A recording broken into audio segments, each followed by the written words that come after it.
Hello guys, welcome to another video in my channel. अभी हम जिस मैच के बारे में बात करने वाले हैं वो है कल को होने जाने वाला सुपर स्मैश का मैच, जो कि होने जा रहा है ओटागो और कैंटरबरी के बीच में। तो ये मैच वहीं पे होने जा रहा है जहाँ पर आज का मैच भी हुआ था ओटागो का, मोलिनो पार्क अलेक्जेंड्रा में। वेदर क्लियर है। अगर आप रिकॉर्ड्स की बात करेंगे ना इस मैच के रिलेवेंट, मतलब रिकॉर्ड्स काफ़ी सारे हैं, ठीक है, मतलब रिकॉर्ड्स की कोई कमी नहीं है, लेकिन रिलेवेंट इन्फॉर्मेशन मुझे नहीं मिले हैं। जो ये लाइन बताना बहुत ज़रूरी है।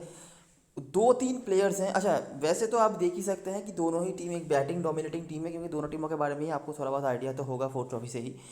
तो ऑफ कोर्स ये एक बैटिंग डोमिनेटिंग फिक्सचर रहा है मेजॉरिटी ऑफ द टाइम्स, लेकिन बैटिंग कैसा होगा दोनों ही टीमों का वो डिपेंड करा है दो से तीन प्लेयर्स के ऊपर। ठीक है, अगर वो अच्छा करते हैं तो उनका बैटिंग जो है, दोनों टीमों का रिस्पेक्टिव बैटिंग जो होता है वो अच्छा स्कोर खड़ा करता है, और नहीं तो नहीं।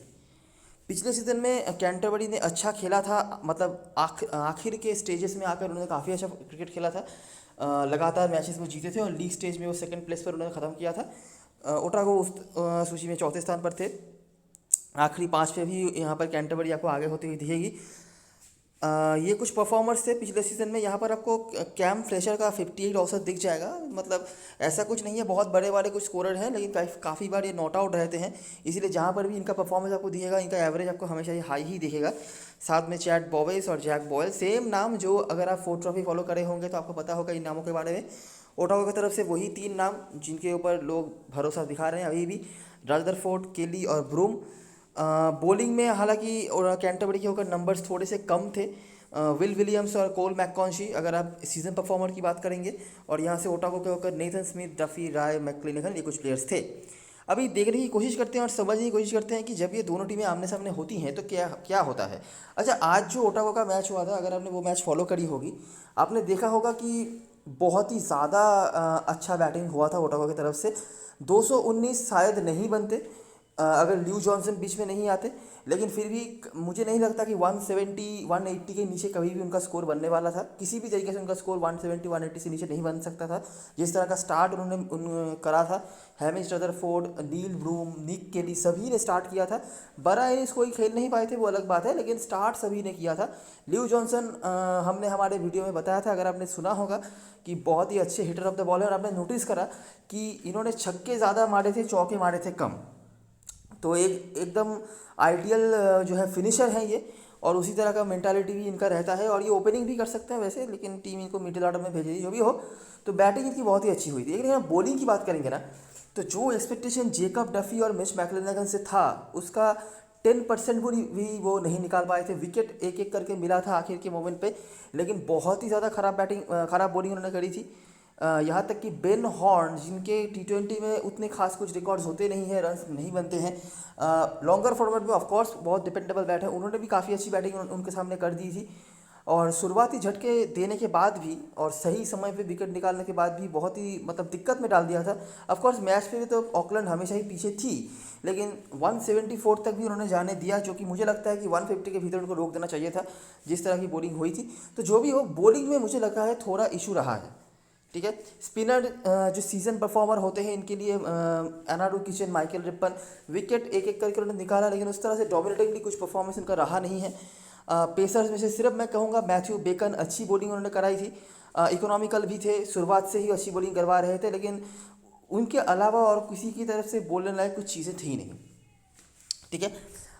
अच्छा, देखते हैं जब ये दोनों टीमें आमने सामने होती हैं, तो यह इस ग्राउंड पर ये दोनों टीमें पिछले 3 साल में 2 बार खेल चुकी है।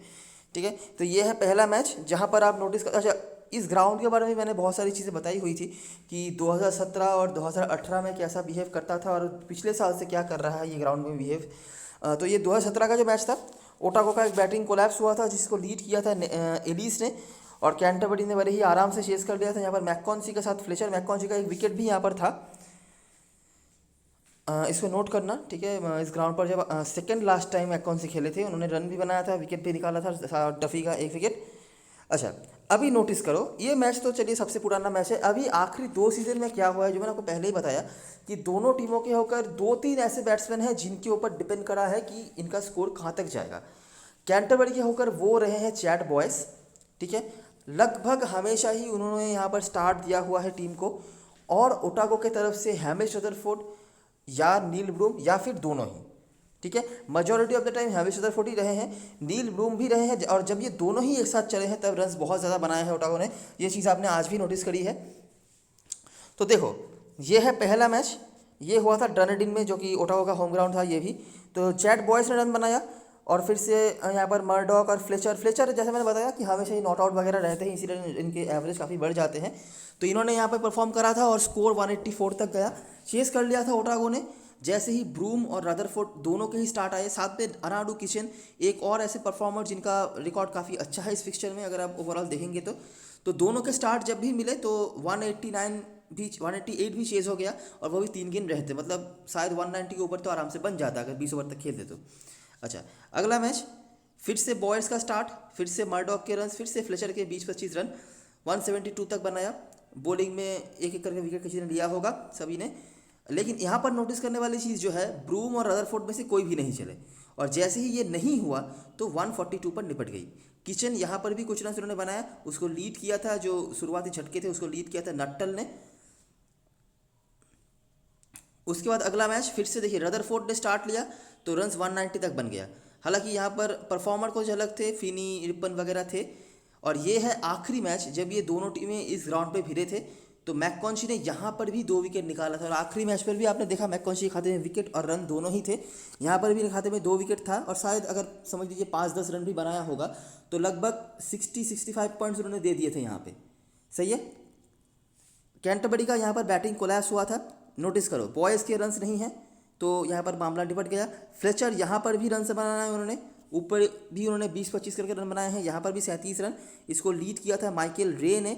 एज ए बॉलिंग यूनिट ना, अगर मैं आपको सही बताऊँ, मेरा जो पर्सनल एक्सपीरियंस है ओटागो के साथ, चाहे वो कोई सा भी मतलब टूर्नामेंट क्यों ना हो जाए, चाहे वो फोर्थ ट्रॉफी हो, सुपर स्मैश हो, सीज़न के शुरुआत में उनका कभी भी उतना अच्छा बॉलिंग होता नहीं है, क्योंकि उनके बॉलिंग को लीड करते हैं सीज़न के एंड में हमें हमेशा ही जो देखने को मिला है वो है जेकब डफी। पिछले 2-3 सीज़न से यही हो रहा है, और जेकब डफी का मेरा जो ऑब्जर्वेशन है, कभी भी सीज़न की शुरुआत में उनका उतना अच्छा परफॉर्मेंस रहता नहीं है।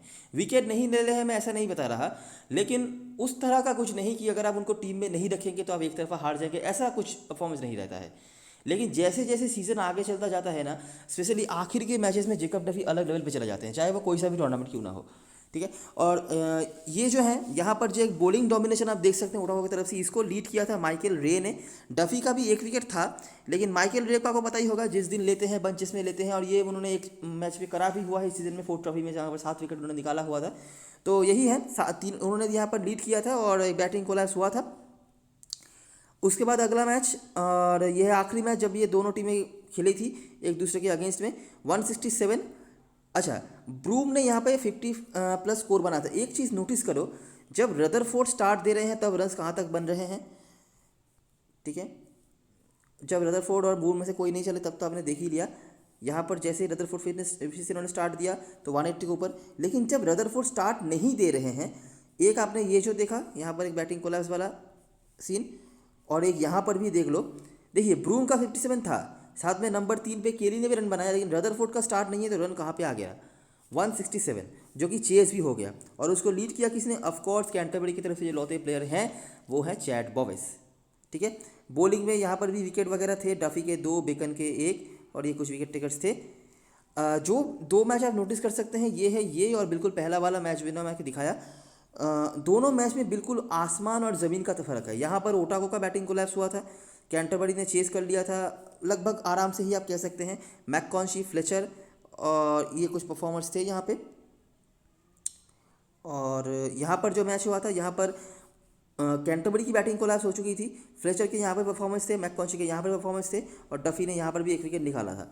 तो दोनों मैच बिल्कुल अलग तरीके के हुए थे जो इस ग्राउंड पर आखिरी जो मैच हुए थे। तो इसीलिए मैंने आपको पहले ही बताया कि इस फिक्सचर में रेलिवेंट इन्फॉर्मेशन की कमी है। इन्फॉर्मेशन बहुत सारे हैं, ठीक है। तो जो चीज़ इतना तो हमें समझ आ रहा है कि 3 प्लेयर्स का रोल यहाँ पे बहुत ही इंपॉर्टेंट रहा है हिस्टोरिकली, नील ब्लूम, हैमिश रदरफोर्ड और चैट बॉवेस फ्रॉम कैंटरबरी। ठीक है, इनके ऊपर डिपेंड करा है कि टीम की जो स्कोर बोर्ड होगी, वो स्कोर लाइन होगी, वो कहाँ तक जाएगी। ठीक है, लेकिन इसके बाहर भी एक आध करके प्लेयर आए हैं। अनारू किचन आपने नोटिस करी होगी, इनका काफ़ी अच्छा रहा है इस फिक्सचर में परफॉर्मेंस। यहाँ पर 2 विकेट, रिपन भी है लेकिन अनारू किचन का बेटर रहा है। यहाँ पर 2 विकेट आपने देखा, यहाँ पर 22 रन, विकेट्स नहीं था। उसके बाद यहाँ पर 44, रिपन भी है बीच बीच में, लेकिन अगर आप दोनों में से एक की बात करेंगे तो किचन का थोड़ा बहुत ज़्यादा रहा है। तो यही कुछ चीज़ें हैं, इससे ज़्यादा तो मैं कुछ बता नहीं सकता यहाँ पे। हेड टू मैचेस की बात करें तो ऑफकोर्स जो नाम आपने देखा है, चैट बॉयज़ और मर्डॉक तो अवेलेबल नहीं है, और कैम फ्लेचर का 64 औसत है despite not scoring single 50। Ottawa की तरफ से उस तरह से खास कुछ बताने के लिए नहीं है, ठीक है, क्योंकि मतलब आपने देखा कंसिस्टेंटली कोई परफॉर्म नहीं कर रहे हैं। एक एक इनिंग्स में एक एक बैट्समैन चल रहे हैं रदरफोर्ड या ब्रूम में से, लेकिन हाँ हिस्टोरिकली इन दोनों का कुछ हद तक रोल रहा है, ये आपने नोटिस करी होगी, लेकिन बताने लायक उस तरह से कुछ नहीं। और बॉलिंग में मैककॉन्शी, साथ में टॉड असल जो अवेलेबल है। टॉड असल के एवरेज बहुत ही ज़्यादा खतरनाक है, यहाँ पे सिर्फ 8 का औसत इनका चल रहा है, और एलिस जो कि अवेलेबल नहीं है, और डफ़ी, यहाँ से डफ़ी का एवरेज थोड़ा सा ज़्यादा है, लेकिन टॉड असल का 8 का औसत बहुत ही अच्छा है, आप कह सकते हैं। 3 मैच में 6 विकेट, और साथ में मैककॉन्ची के भी आपने देखे हैं हिस्टोरिकली इस ग्राउंड पर जब भी वो खेले हैं कुछ ना कुछ परफॉर्मेंस उन्होंने करा हुआ है। तो ये है कुछ चीज़ें जो बताने लायक था, जो अवेलेबल है। अभी आज मैंने जो मैच ऑब्जर्व करा है और जो ट्रेंड मैंने पिछले सीज़न में देखे हैं, उस हिसाब से मैं कुछ बातें आपको कहूँगा, ध्यान से सुनते जाना, ठीक है। इस ग्राउंड में क्या होते हैं, अब मैं आपको फिर से रिवाइज करवा देता हूँ। आखिरी मैच वीडियो में मैंने बताया था, तो 2017-18 तक यहाँ पर हमेशा एक ना एक इनिंग्स से बैटिंग कोलैप्स हुआ था, ठीक है, और मेजोरिटी ऑफ द टाइम्स वो फर्स्ट इनिंग्स ही हुआ था। आपने नोटिस करी होगी यहाँ पर 147 बैटिंग कोलैप्स तो नहीं, लेकिन थोड़े से यहाँ पर बैटिंग रन कम बने थे, जिसको लीड किया था पेसर्स ने, और स्पिनर्स के यहाँ पे हमेशा ही एक दो करके विकेट रहते हैं, जो मेन स्पिनर खेलते हैं उनके। आज भी आपने देखा ग्लेन फिलिप्स जो खेल रहे थे उनके विकेट थे, 2 विकेट, और उन्होंने अच्छी गेंदबाजी भी कराई थी, वैसे उनकी इकोनॉमी भी काफ़ी हैंडी थे। अच्छा, यहाँ पर एक और मैच 144 फॉर 9, फिर से यहाँ पर स्लो बॉलर्स और पेसर्स मैंने बताया था, तो एलिस ने यहाँ पर 5 विकेट निकाला था, कैंटरबरी ने चेस कर लिया। उसके बाद 2018 में भी अगर हम नोटिस करी होगी तो 99 फॉर 7 पेसर्स, और साथ में स्पिनर्स जो मैंने बताया था, लेग स्पिनर ईस्ट सोधी और मिचेल सैंटनर खेल रहे थे, तो उन्होंने यहाँ पर रोक के रखा था। नवदर डिशिस ने यहाँ पर चेस कर लिया था, लेकिन पिछले सीज़न से मामला थोड़ा सा बदला है, रन्स यहाँ पे बनने लगे हैं। लेकिन पिछले सीज़न में जो 2 मैचेस हुए हैं ना, वहाँ पर भी मुझे एक ट्रेंड दिखा है, ठीक है। वो क्या ट्रेंड है मैं आपको दिखाता हूँ। देखो, यहाँ पर बैटिंग फर्स्ट करी टीम ने, वो चेज हो गया, ठीक है। 179 not a bad score. Wicket taker में से ये कुछ बॉलर्स थे, रिप्पन जहाँ से थे, और ब्रूम और केली के रन्स। और ये जो मैच हुआ था, यहाँ पर 190 स्कोर तो बन गया था, यहाँ पर भी केली के रन्स थे, साथ में रदरफोर्ड और नाम बदले गए हैं स्पिनर्स के, यहाँ पर कुछ विकेट थे, लेकिन दूसरे इनिंग्स में एक बैटिंग कोलैप्स का सीन मेरे को दिखा है, ठीक है। तो मतलब जो चीज़ 2017 और 2018 में हमने देखा है, बिल्कुल उसी तरह का तो नहीं, लेकिन एक बैटिंग कोलैप्स का आस्पेक्ट यहाँ पर अभी भी ऑन है, जो पिछले सीज़न में हमने देखा है, ठीक है। अगर आज के मैच में बेन हॉर्न वहाँ पर उतनी अच्छी पारी नहीं खेलते, तो शायद ऑकलैंड की भी जो गाड़ी है वो 140-150 के भीतर रुक जाती, क्योंकि बेन हॉर्न मतलब हिस्ट्री की बात करें तो इतना अच्छा उनका कभी भी रहा नहीं है, इतना अच्छी बल्लेबाजी, और स्टार्ट भी कुछ हद तक अच्छा नहीं कर पाई थी ऑकलैंड। 174 तक स्कोर लेकिन गया था, लेकिन मुझे लगता है कि अभी भी इस ग्राउंड पर एक मतलब बैटिंग कोलैप्स आप बोल लो या फिर लो स्कोरिंग कुछ इनकाउंटर बोल लो, अभी भी बाकी है। अब ये कौन से साइड में आ सकता है, कौन लीड कर सकता है, ये तो मैं नहीं बता सकता। अच्छा, आज का मैच जो हुआ है वो भी मैं आपको दिखा देता हूँ। 219 बनाया था ओटावा ने, जहाँ पर सारे के सारे जो बैट्समैन आए थे, जो भी बैट पकड़े उन्होंने रन बनाया ओटावा की तरफ से, मतलब टॉप फोर के सारे बैट्समैनों ने। उसके बाद रेनविक ने भी बहुत ही अच्छी बल्लेबाजी करी नीचे से आके। पेसर्स के ज़्यादा विकेट थे, लेकिन स्पिनर में से जो 2 स्पिनर से दोनों ने ही विकेट निकाला। ऑकलैंड 174 तक गया, 174 तक गए, और यहाँ पे बेन हॉर्न ने कुछ 60-70 के आसपास रन बनाया था। अगर वो वहाँ पर जल्दी आउट हो जाते तो गाड़ी और भी जल्दी रुक जाती ऑकलैंड की। बेकन बहुत ही अच्छी बॉलिंग उन्होंने कराई थी, 3 विकेट और 5 मतलब 4.5-5 के भीतर इकोनॉमी था उनका। और यहाँ पर डफी, मैकक्लेनागन, किचन, रिपन सबके खाते में एक करके विकेट था। तो जो मैं कहना चाहता था कि एक बैटिंग कोलैप्स का मुझे लग रहा है, बैटिंग कोलैप्स नहीं, अगर बैटिंग कोलैप्स भी नहीं हुआ तो 130-135 वाला कुछ स्कोर मुझे लगता है कहीं ना कहीं से आपको देखने को मिल सकता है। लेकिन अभी क्या है कि दोनों ही टीमों के पास ऐसे ऐसे बैट्समैन है ना, अगर आप स्मॉल लीग खेल रहे हो और अगर आप उनको छोड़ रहे हो तो बहुत भारी पड़ सकता है वो आपके लिए। तो हमें क्या करना पड़ेगा, जब हम टीम बनाएंगे तो जो जेन्युइन बैट्समैन हैं, जो इन्फॉर्म बैट्समैन हैं, जिनके रिकॉर्ड्स हैं, या फिर अगर आप स्मॉल लीग खेल रहे हो जिनकी सिलेक्शन परसेंटेज हाई है, उनको तो आप रखोगे, लेकिन बॉलिंग में से भी हमें कुछ ऐसे सीरियस ऑप्शंस को लेना पड़ेगा कि इनकेस अगर कोई बैटिंग कोलैप्स आ जाए तो हम वहाँ से बच पाएंगे, क्योंकि हमारे पास वो बॉलर भी कवर्ड होंगे, ठीक है। बड़ी लीग के लिए ये मैच अच्छा है, मैं ये कह सकता हूँ। आप बहुत सारे कॉम्बिनेशन बना सकते हो। छोटी लीग के लिए ये रिस्की है, क्योंकि जैसे मैंने पहले बताया, रेलिवेंट कुछ बता पाना यहाँ पे मुश्किल हो रहा है। उस तरह से कंसिस्टेंटली मुझे कुछ दिख नहीं रहा है कि कोई ट्रेंड वगैरह हो या फिर कुछ ऐसा ऐसा। लेकिन अगर मैं अपना पर्सनल जो मुझे लग रहा है हो सकता है, जो मैंने नोटिस करी है दोनों टीमों का, फोर्थ ट्रॉफी से हो जाए या फिर जो प्लंकेट शील्ड हो जाए वहाँ से मैं अगर बताऊँ। देखिए, प्लंकेट शील्ड में ओटागो बहुत ज़्यादा खराब फॉर्म पे थी। ठीक है, अगर आपने प्लंकेट शील्ड खेला होगा आपको पता होगा। फोर्थ ट्रॉफी में कुछ कुछ मैचों में जहाँ पे रदरफोर्ड ने अच्छा स्टार्ट दिया था, ओटागो ने अच्छा करा था। कुछ कुछ मैचों में ब्रूम ने भी अच्छी बल्लेबाजी करी, लेकिन उसके बाद मतलब रदरफोर्ड और ब्रूम के बाद कोई जवाब नहीं मिला था ओटागो की बैटिंग से। ठीक है, अगर आप बॉलिंग की बात करेंगे तो बॉलिंग कभी भी उनकी स्ट्रेंथ रही नहीं है सीजन के शुरुआत में स्पेशली। कुछ नए नए बॉलरों को वो खिला रहे थे, लेकिन उस तरह से खास कुछ उनका परफॉर्मेंस रहा नहीं था। वो अलग बात है कि बिल्कुल पहले के जो 2 मैचेस हुए थे अगेंस्ट सेंट्रल डिस्ट्रिक्ट जो खेले थे फोर्थ ट्रॉफी में, वो वहाँ पर 20-25 ओवर का मैच हो गया था और वहाँ पर रदरफोर्ड और ब्रूम ने बहुत ही ज़्यादा कुछ रन बना दिए थे। तो अंडर प्रेशर टीमें कोलैप्स हुई थी, वो अलग बात है। लेकिन विद द बॉल उस तरह से खास कुछ नहीं रहा था परफॉर्मेंस। एक मैच में माइकल रे ने 7 विकेट निकाला था, वो वैसा बस, लेकिन कॉन्सिस्टेंटली कुछ नहीं रहा है। ठीक है, और यहाँ पर भी अगर आपने नोटिस करी होगी तो आपको दिखेगा कि बॉलिंग जो है ओटागो का एक थोड़ा सा वीकर जोन रहा है। हाँ, माइकल रे एक ऐसे बॉलर रहे हैं जिन्होंने कुछ कुछ मैचों में मतलब कुछ अलग ही लेवल पे कर दिया है जब कोई इनसे एक्सपेक्टेशन नहीं रखता है, बट नहीं तो उस तरह से कॉन्सिस्टेंटली कुछ नहीं। लेकिन कैंटरबरी की अगर मैं बात करूँ ना, इनके बैटिंग में बिल्कुल गिने चुने प्लेयर्स हैं। ठीक है, चैट बॉवेस मतलब साल के साल खेले जाते हैं, कंसिस्टेंट तो नहीं है कभी भी, ये मैं हमेशा ही कहता हूँ, लेकिन इनके ऊपर डिपेंड करता है टीम बहुत ज़्यादा। उसके बाद कुछ मैचों में जैक बॉवेल, इस सीज़न में मैक्लोर और लियो कार्टर ने अच्छी बल्लेबाजी करी है। लेकिन इनकी बॉलिंग यूनिट जो है ये काफ़ी मतलब मैं कहूँगा स्टेबल है। ठीक है, वेरिएशन इनके पास काफ़ी है, left arm medium pacer, right arm medium pacer. अभी तो चलिए मैट हेनरी भी आ गए हैं, और सीन डेवी जो काफ़ी यंग है, पिछले सीजन से खेल रहे थे लेकिन इस सीजन में काफ़ी अच्छी मैच्योरिटी दिखाई है। टॉड रसेल के रूप में इंटरनेशनल लेग स्पिनर भी हैं। तो बॉलिंग अगर आप बताएंगे कि कौन सी टीम की बॉलिंग बेटर है तो वो अनडाउटेडली कैंटरबरी का ही है। और इस सीज़न में जो अच्छे परफॉर्मेंसेस उन्होंने करे हुए हैं फोर्थ ट्रॉफी में, वहाँ पर भी उनके बॉलिंग का काफ़ी अच्छा रोल रहा है। तो अगर आप कहीं से ये सोच रहे हो बड़ी लीग में कि मुझे एक बैटिंग कोलैप्स लीड करवाना है, तो आप यहाँ पे एक कॉन्सिडरेशन रख सकते हैं। ठीक है, किस तरह का बॉलर अगर आप पूछेंगे तो ये पिच जो मुझे समझ में आया है आज भी, जो मैंने देखा है कि पिच थोड़ा सा स्लोअर साइड पे है, तो इसीलिए जो जेन्युइन पेसर्स वगैरह है ना, उनको उस तरह से खास कुछ हेल्प मिल नहीं रहा। मतलब विकेट तो ज़रूर मिले हैं, लेकिन आप यहाँ पे ज़ोर से बॉल डाल के या 140-145 के ऊपर बॉल करके यहाँ पर आपको कुछ मिलने वाला है नहीं। दूसरी तरफ से अगर आपके पास स्लोअर कोई बॉलिंग ऑप्शन हो, चाहे वो स्पिनर हो जाए, चाहे वो पार्ट टाइम बॉलर ही हो जाए, उनको यहाँ पे अच्छा खासा हेल्प मिल रहा है। आपने नोटिस करी होगी ग्लेन फिलिप्स बॉलिंग करवाते हैं, ठीक है, वो पहले भी बॉलिंग करवा चुके हैं, लेकिन 4 ओवर उनसे बॉलिंग करवाई गई। रॉबर्ट ओडोनेल ने भी 1 ओवर डाला था, कुछ कर नहीं पाए थे वो अलग बात है, लेकिन बॉलिंग उन्होंने डाला था। अच्छा, 4 ओवर ग्लेन फिलिप्स ने सिर्फ करा नहीं, विकेट निकाला, यही नहीं इकोनॉमिकल भी रहे। लेकिन दूसरी तरफ से अगर आप जो जेन्युइन पेसर्स हैं जैसे कि जेकब डफी, मैक्लिनगन, वहाँ से ऑकलैंड की तरफ से बेन लिस्टर, चाहे वो आप किसी भी पेसर की बात कर लो, और जो भी जो पेसर्स खेल रहे थे उस तरह से खास कुछ वो कर नहीं पाए थे।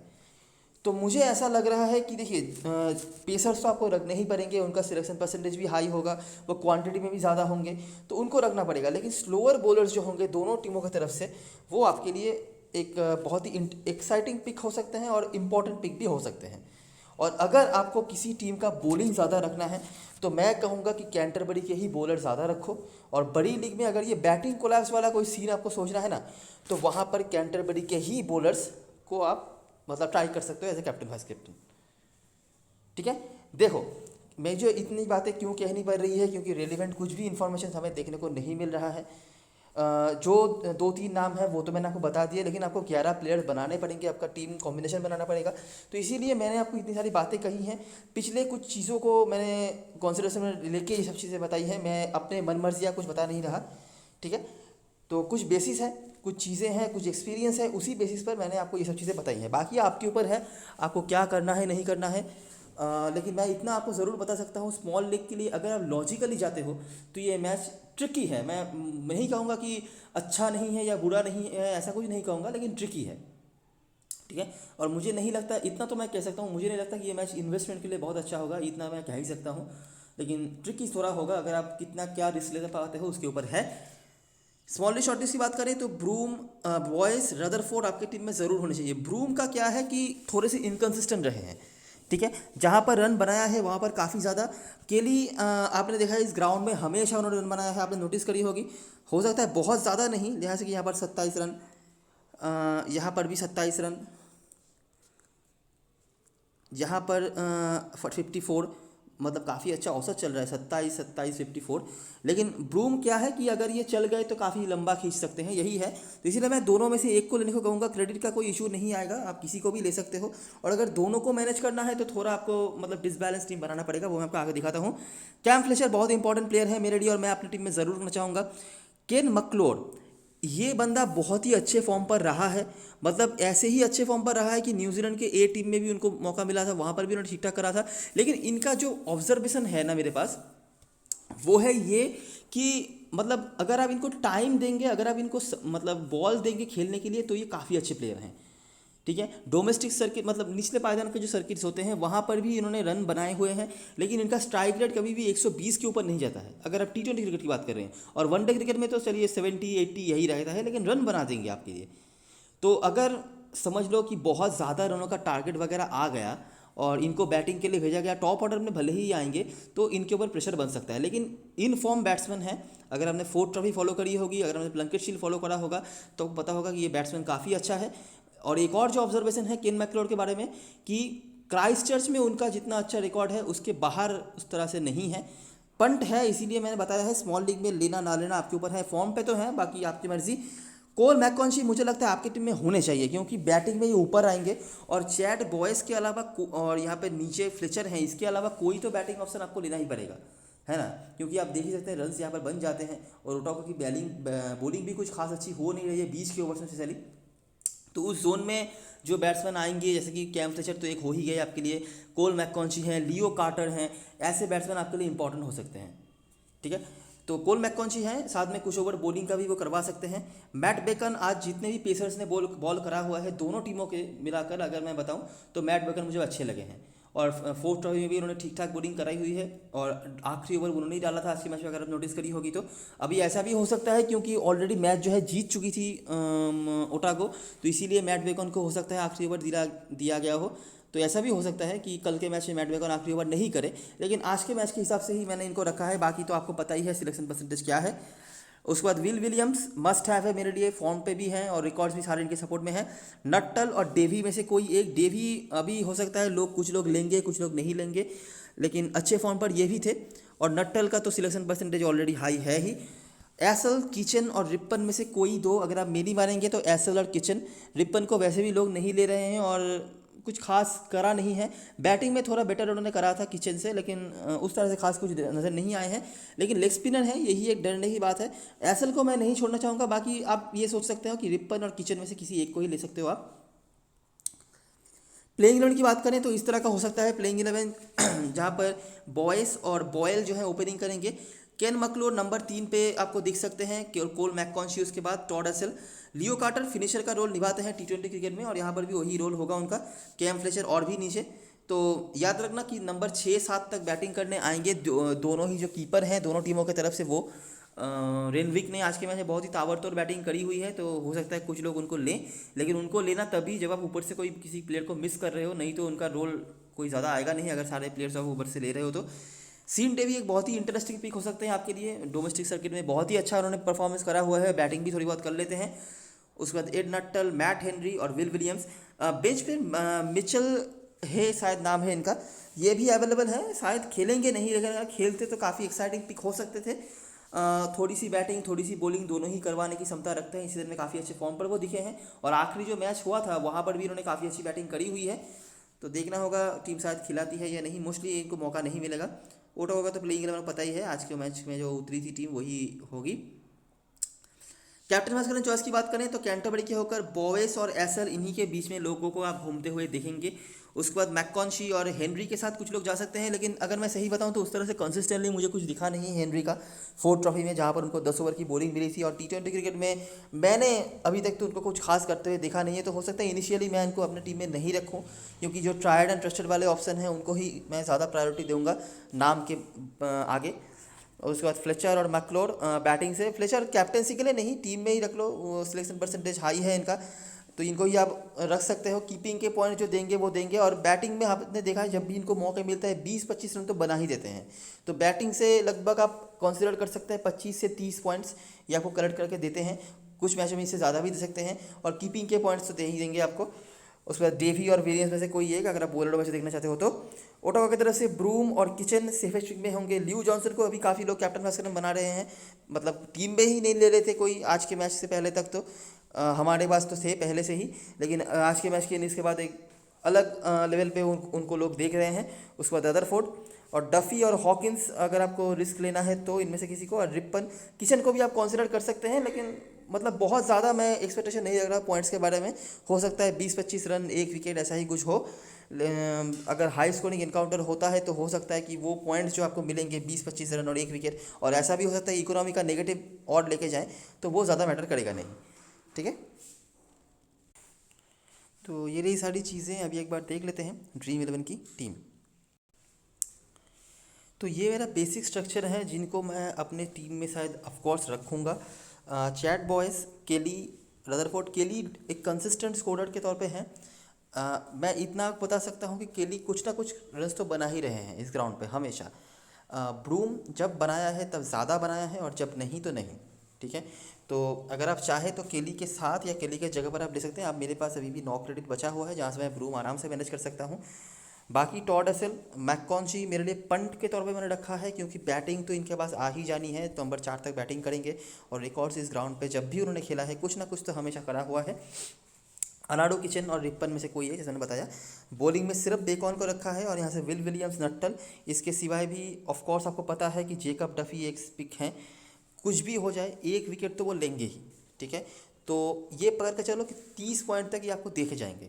लेकिन मुझे ऐसे प्लेयर्स की ज़रूरत है जो मुझे शायद बेटर परफॉर्मेंस करके दें, और जैसे मैंने बताया कैंटरबरी के बॉलर मुझे वैसे भी ज़्यादा रखने हैं, तो इसीलिए मैंने यहाँ पे यही करा है। विल विलियम्स को मैं नहीं छोड़ना चाहूँगा, अगर आप मेरा ओपिनियन मानेंगे तो। मैं एक बार के लिए, हो सकता है नट्टल को अगर आपको छोड़ना है आप छोड़ सकते हो, डफी के जगह पर मेरी अगर मानोगे तो। उसके बाद सीन डेवी का ऑप्शन है, यहाँ पर मैनेज कर पाना थोड़ा मुश्किल हो रहा है, लेकिन नट्टल के जगह पर आप इनको भी ट्राई कर सकते हैं।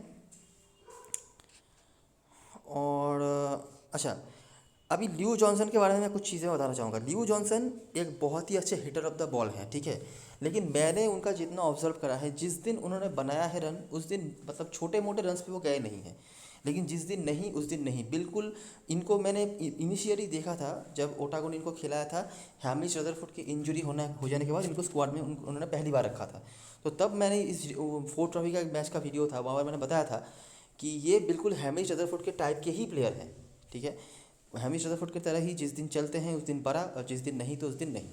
ठीक है, वैसे तो क्रेडिट का कोई इशू नहीं है, लेकिन ये एक पिक है जहाँ पर आप रिस्क ले सकते हो अगर आपको कहीं पे कुछ मैनेज करना है, क्योंकि बिल्कुल सेफ जाके आप कुछ भी मतलब अलग नहीं कर सकते।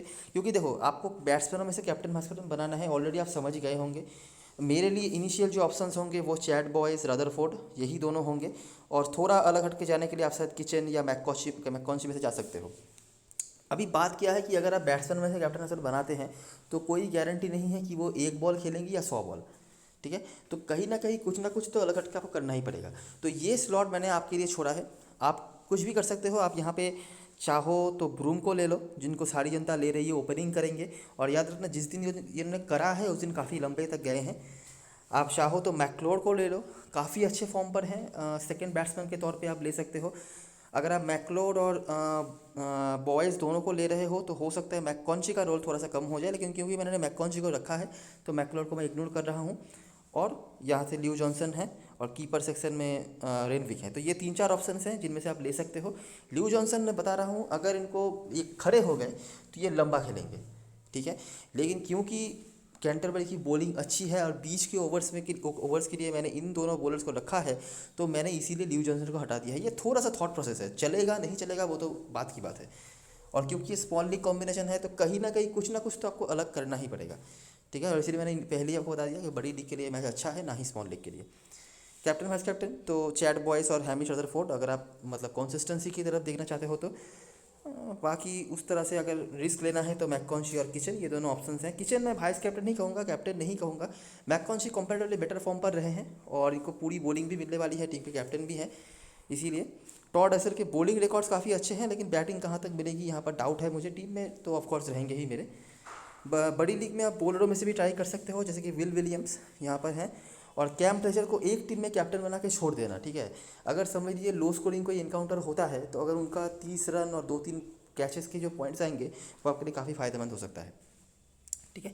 तो ये रही सारी एनालिसिस और ऑब्जर्वेशन। अगर आपको अच्छा लगा हो तो लाइक ज़रूर करना, सब्सक्राइब करना चैनल को, और टेलीग्राम चैनल पे ज़रूर ज्वाइन हो जाना, क्योंकि लास्ट में सारी अपडेट्स वगैरह वहीं पे आती है और सब कुछ फ्री में है वैसे भी, तो ज्वाइन आप आराम से हो ही सकते हो। तो तब तक के लिए best of luck for this match and good bye for now.